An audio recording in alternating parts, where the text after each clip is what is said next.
Isinii faata'u faamilii keenya akkam jirtu fayyaa keessanii nuti nagaa keenya galata waaqayyo. Har'a immoo gaaffii isin na gaafattantu hojii keenya har'aa ta'ee jira. Rifeensa Asteer ergarraa kukkuttee maaliif nutti nagarsiisne jijjiirama jiru akkam ta'ee jettanii na gaafattanii turtanii. Yaa har'a Asteer gimmaasha ishee jira malee hundi ishee hin jiru. Utaalootu qabee walumaa galasaatti gibbii kana keessa utaalloon nama hundumaa waliin gahaa jira. Xiqqoo shaala qilleensa sanatti fakkaate dumoonna jira jedhanii. Innaa har'a kan deebinee dhufnee amma miiccatteef kaate. Qibaatiinis kunooti. Qibaatii kana dibee sirreessuu fi fanii kunoo qibaatii ani qopheesseeru. Qibaatii avukaadoodha. Baay'ee bareeda qibaatiin kunis. Yaa murteessaan akkaatamatti fayyadama abbaati malee qibaatiin kamuu hin fayyada. Rifeensi Asteer immoo ergarraa muramee baay'ee bareeda. Baay'ee jijjiirama agarsiisee jira. Duraan diimata ture. Amma immoo gurraachee bakka akkuma isin argitan kana. Kanaaf amma qibaatii kana dibee waan ta'e hojii jechuudha. Kana fakkaata jijjiirama isaas walumaan ilaalla. Amma reef miicamee ta'e jechuudha. Bishaan keessa jira. Laalaa isheen immoo isheen fakkaattu bugudee utaalloo qabee narumaatti darbee jechuudha. Nagaan gaafattu nagaa gaafattee nagaa gaafa uutii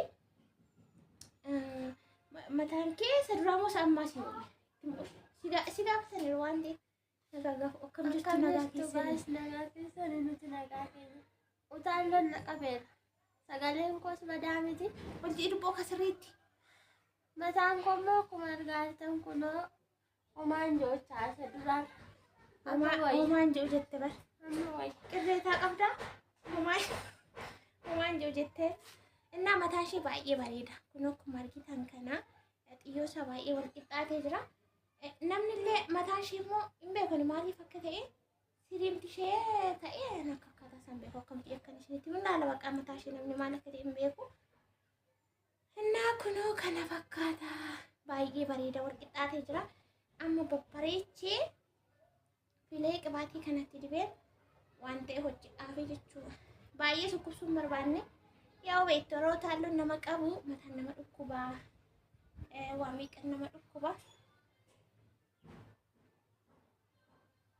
Innaa isinillee rifeensa irraa kukkutuun egaa akka faayidaa qabu isinitti beektu yeroo baay'ee ni beektu jechuudha baay'een keessan.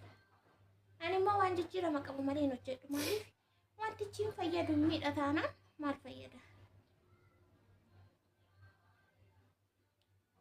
Innaa amma kana qibaatii kana dibee isin immoo garaagarummaa ammaaf dura jiru in ilaaltu.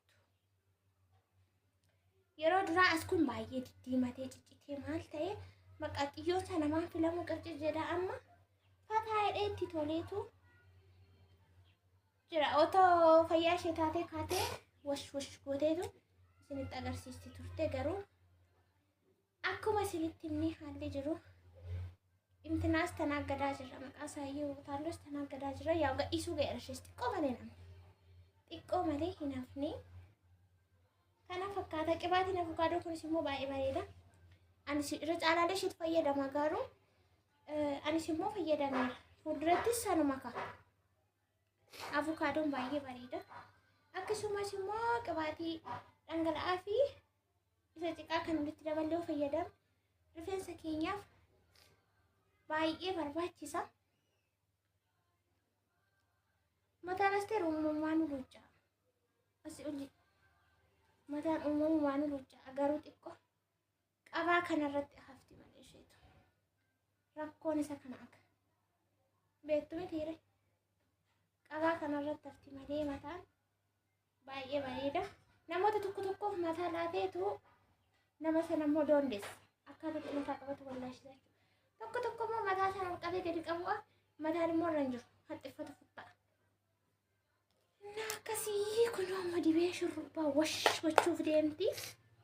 Akka xumuraatti ilaala. Asteer wajjin akka jettu. Agarta viidiyoo keenya sabiskiraayib laayik sheer go'aa jedhe. Beeka viidiyoo keenya sabiskiraayib godha. Subscribe je ka subscribe je subscribe saba kristaan on je ka la asila sittan aggefo kaze Subscribe jimi. Dika. Subscribe kan bravo. Itti mi kaasirratti subscribe sana deemi masirratti. Subscribe ji. Nyatto. Subscribe Saba Kristaan akkasii ka saba Kiristaanatti garti.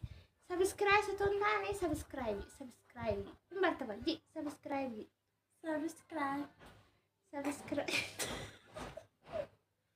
Hojii kaatu akka ijoollee kaatu akka daa'ima. Inni akkasii gaa'is kun jalqabee jira. Qibaatiyyootti baay'ate immoo kanuma jala luqqaafatichi boca asirraa miidhaan tiire. Xiqqoo ishee rakkoo qabaachuu nafu. Akkasuma dhiimeeti. Wayyoo warra beebii mataati moo? Moon barbaadduura? Dhiisu?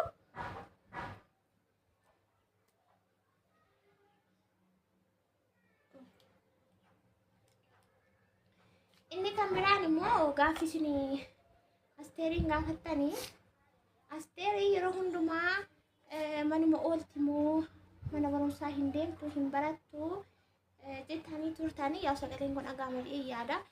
Mana barumsaa asitti barachaa hin jirtu amma waggaa kana keessa hin dhiisteetti. Mana barumsaa jechuudha. Kanaaf sababa isheetitti dhiiste immoo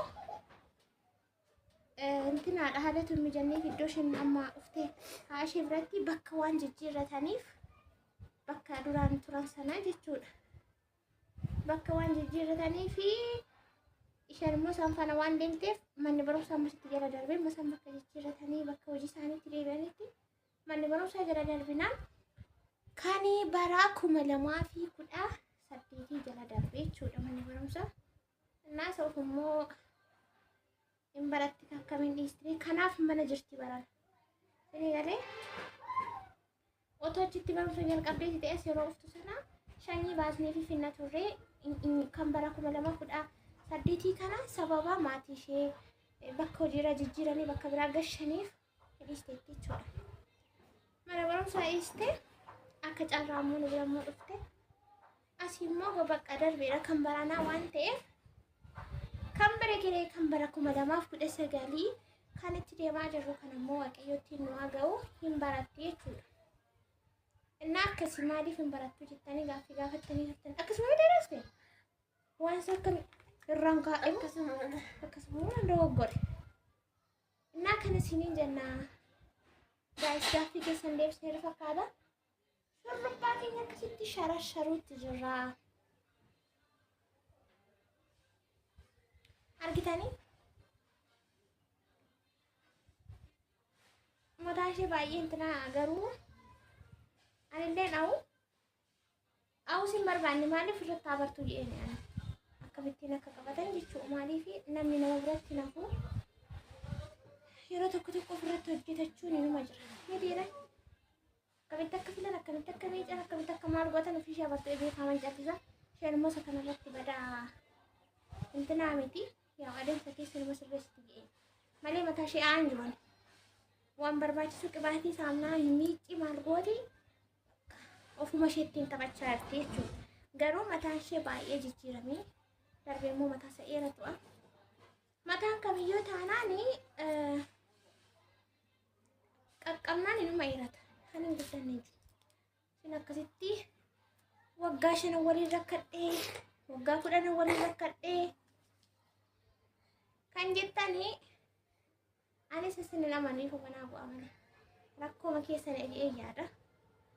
Akkasii haga xumuraa isin mufaanaa sun immoo shurrubbaa kana xumurree walitti deebinuu maayettu xiqqoo ishee qilleensa fudhannee nuti shurrubbaa kana fidhee dhumasaa akkam akka dhiisnetti agarsiisna. Yaa argitu akka inni itti bareedu baay'ee namatti tola. Gurraacha bakka amma caccabaansa keessaa badee xiyyoonsa haala kanaan wal qixxaatee jira. Kun akkuma argitanii dhumasaa walumaan ilaalla. Agasitti isin immoo bishaan dhugaa qilleensa fudhadhaatii walitti deebinaa jechuudha.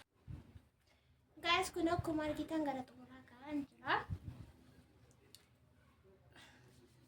Aan ammayyuu funyaan inni hin gadhiisne intiraan hin gadhiisne taa'u. Argitanii kun akka kanaatti wal qixxaatee jira jechuudha. Kosiin irraa badee aduun baay'ee tokko gubaa jira. Bokkaa rooba aduu roobaa baasachuudha. እና ለከናን ፈታ ጎቻ ጀራ ኦምኒ ሳሞ ማለት ከፈካቱ ወልማን ይላልና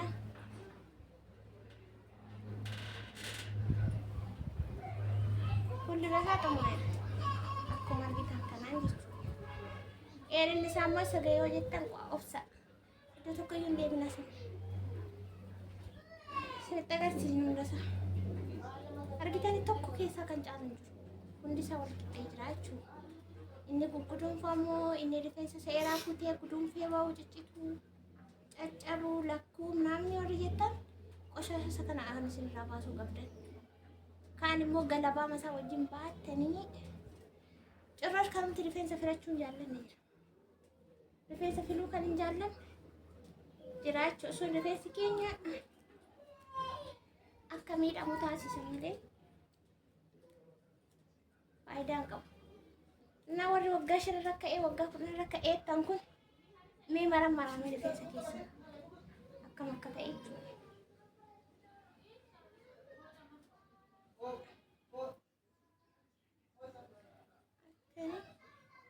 Hundi isaa akkasitti wal qixa ta'ee haala kanaan illee filamuu qaba.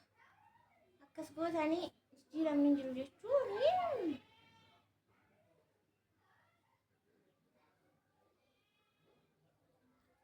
asteer keessaa qabaa ufatis ammaa jallaan kan keessa iyyuuti.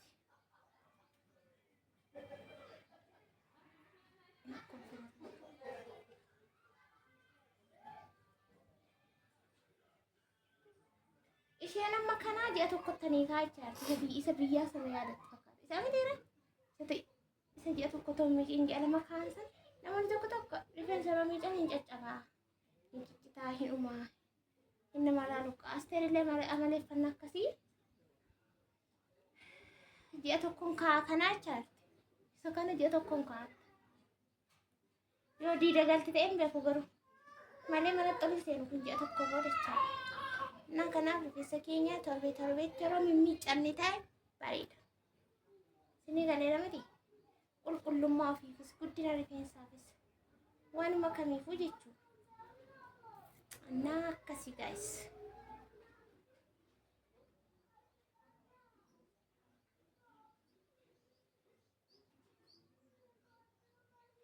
Otoo mana rifeensaa banee shurrubbaas ta'e kaawwayyaas ta'e waanuma kamuu kan barbaadetti nan hojii garuu hin jaalladhu. Hiika manuu waa gaayis. Hin jaalladhu mataa nama hojjechuu. Garuu yoo narraa ka'e akka kanaatti nan hojii gaafii jecha. Intinaaf osoo hin taane akka isheen bartu waan an barbaadeefani. Harki namaa namarratti nafu waan ta'eef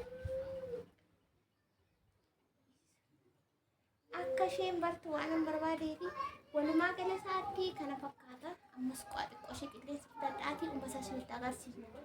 Viidiyoon akka dheeratu hin barbaanne ofii keenyas ofitti dheeressuu isinitti illee akka dheeratu akkanuma sarachuu hin barbaanne jechuudha.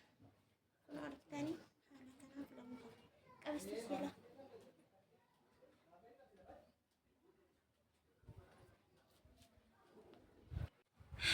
Guys, kuno akkuma argitanii zinnit waa billic goonee birrii meeqa beektaa kun?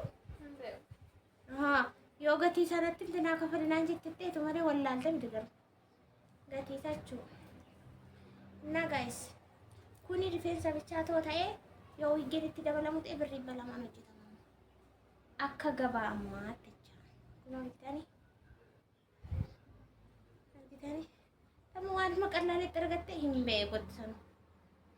Yoo natti hin ta'e ana xagaaka gatii isaa kaffalinaan jetteetteetu. Beeta.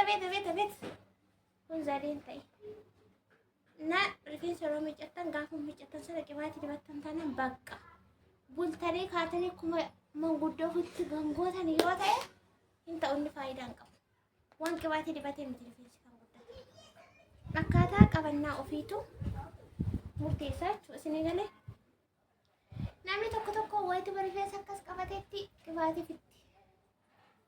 ማፊ ፋይዳ የገልቢ የሀቢባቴን ፋይዳ እንቀም እና ከነፈካታ ደፌ ቦሰኑ ሰኖሩ መታሸ ሲያ አሉጫ ከምራሙ ሚጨሜቱ አንዴፍ ወልማ ገለሳቱን በሬ ዶከም amma kana no je'een jalqabni garuu jidduutti yaadne na ofii malee kunoo xiyyeessaas kana fakkaata akkami jijjiiraman qabuura komii qabdu qirreetaa qabdu yaada keessan komiitii irratti nu qodaa isinin jenna viidiyoon keenyarraa gaaffii keessaniif deebii kan ta'e isinii qabannee dhufne akkasiin jaallattan